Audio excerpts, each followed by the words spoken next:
Police को गुमराह करने वाला बच्चे का कातिल निकला एक्स मुस्लिम सलीम। जेल से बचने को धर्म छोड़ा, पहचान छिपाई, मगर अब कानून से बच न पाया। बचने के लिए इस्लाम को टारगेट किया, इस्लाम को भला बुरा कहा, इस्लाम को गालियां दी और आज पुलिस के गिरफ्त में आया। दोस्तों नमस्कार, आप देख रहे हैं बामसेफ न्यूज़ और मैं हूं आपके साथ शैला। दोस्तों आपको खबर ही कुछ ऐसी बताने जा रही हूं। यूपी के गाजियाबाद से पुलिस ने खुद को एक्स मुस्लिम बताने वाले सलीम वास्तविक को 13 वर्ष के बच्चे का किडनैप कर हत्या के मामले में भगौड़ा होने पर अरेस्ट किया है। यह वही सलीम वास्तविक हैं जो लगातार इस्लाम को टारगेट करते थे।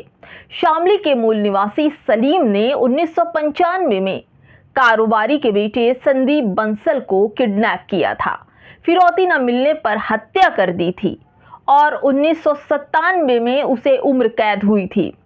वर्ष 2000 में जमानत के बाद वह लापता हो गया था और उसने निशाना बना लिया मुसलमानों को। दिन रात मुसलमानों को गाली देंगे तो वो बच जाएंगे। जेल से बचने को लेकर धर्म और पहचान दोनों छिपा ली और भागता रहा। फरारी काटने के दौरान उसे आइडिया मिला कि यदि वह अपना धर्म छोड़कर इस्लाम धर्म के खिलाफ जहर उगलेगा तो वह बच जाएगा। ऐसा ही किया उसने और सोशल मीडिया पर मुस्लिम धर्म को निशाने पर रख दिया और दिन रात गालियों से नवाजने लगा। इस्लाम पे हर एक कृतियों पर अंकुश रखने लगा, हर एक बात को लेकर मुसलमानों को टारगेट करता रहा।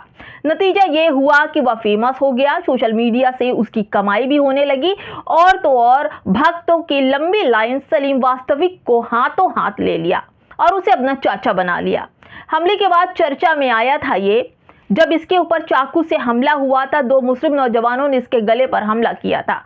27 फरवरी को उस समय जिशान व गुलफाम नाम के 2 सगे भाइयों ने ब्लेड से हमला किया था इस पर। यूपी पुलिस ने दोनों हमलावरों को इनकाउंटर में मार गिराया था। अब वो अस्पताल से स्वस्थ होकर लौटा है सलीम, तो राज जो है वो खुल गया। पता चला कि यह कातिल है और जेल से बचने के लिए उसने एक्स मुस्लिम का चोला ओढ़ा था। दोस्तों खुल गया भेद। इस्लाम को टारगेट करने वाले ऐसे ही बेइज्जत होते हैं पूरी दुनिया में।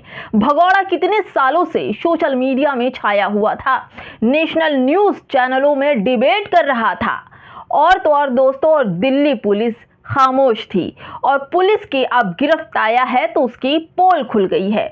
दोस्तों इस भगौड़े ने जिस तरह से मुसलमानों को बदनाम करने का बेड़ा उठाया था दोस्तों, आज इसे खामियाजा भुगतना पड़ा। भगौड़ा कितने सालों से सोशल मीडिया में छाया हुआ था, नेशनल न्यूज़ चैनलों पर डिबेट कर रहा था, मुसलमानों को गालियां दे रहा था, दाढ़ी टोपी के निशान को टारगेट कर रहा था और जब अब गिरफ्तार हुआ तो इसकी हालत खराब हो गई।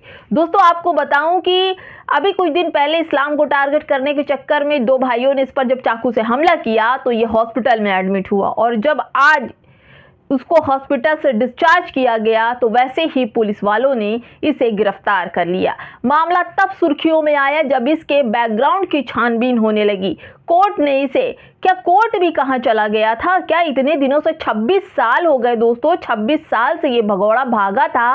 ना तो दिल्ली और नोएडा की पुलिस ही इसे ढूंढ पाई, ना कोर्ट का कोई फैसला आया और ये अपनी पहचान छुपाकर मुसलमानों को दिन रात गालियां दे रहा था। ये इनको मालूम है कि मुसलमानों को गालियां देने पर इनकी बड़ी सुरक्षा होगी, क्योंकि सरकार ने भी इसकी सुरक्षा के लिए बड़े बड़े पुलिस और अधिकारी तैनात कर रखे थे इस अपराधी के लिए, क्योंकि इसने मुसलमानों को टारगेट किया था। इसलिए इसके खिलाफ जो अंधभक्त थे वो सब इसकी मोहब्बत में आ गए थे, इनके टच में लिखने लगे थे, मुसलमानों को बुरा बुरा बोलने लगे थे। लेकिन अब मुसलमानों का सब्र की इंतहा पार हो गई।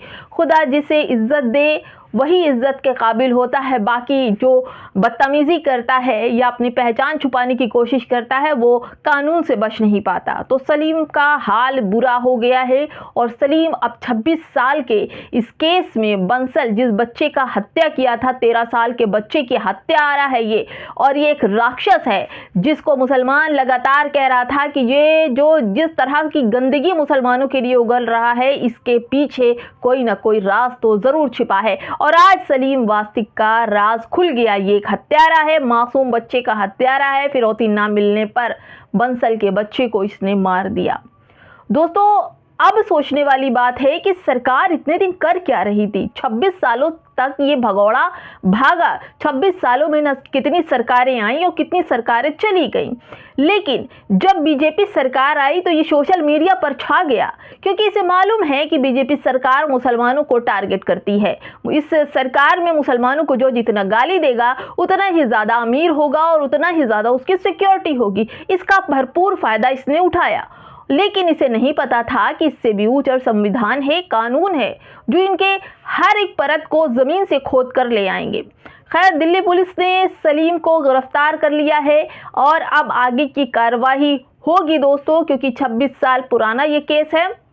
साथ ही एक मासूम बच्चे का हत्यारा भी है और जो अपनी पहचान छुपा कर रह रहा था, मुसलमानों को गालियां दे रहा था, और आज इसकी ऐसी पोल खुली, ऐसी ऊपर वाले ने सजा दी कि हॉस्पिटल से निकलते ही इस पर लाठियां बरसने लगी। दोस्तों, आप सोचिए किस तरह के लोग, न जाने कितने और लोग होंगे जो मुसलमानों का चोला पहनकर, मुसलमानों को गालियां देकर इस देश को खोखला और इस देश की एकता को खराब करने की कोशिश कर रहे हैं। और इस ऐसे लोगों को अंधभक्त हाथों हाथ लिए हुए हैं, उनके टच में लिख रहे हैं सोशल मीडिया पर उनके प्रोग्राम के बारे में। दोस्तों, सलीम वास्ती कितना बड़ा अपराधी है।